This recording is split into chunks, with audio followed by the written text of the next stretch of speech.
মেখে রান্না করছি তেল ছাড়াই।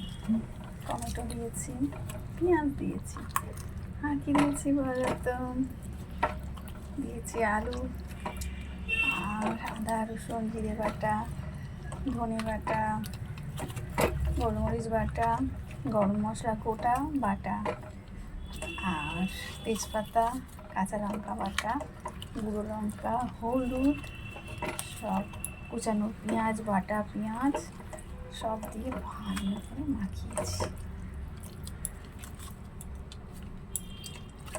মাখিয়ে আর এইবারে গ্যাসটা জ্বালিয়ে দিই।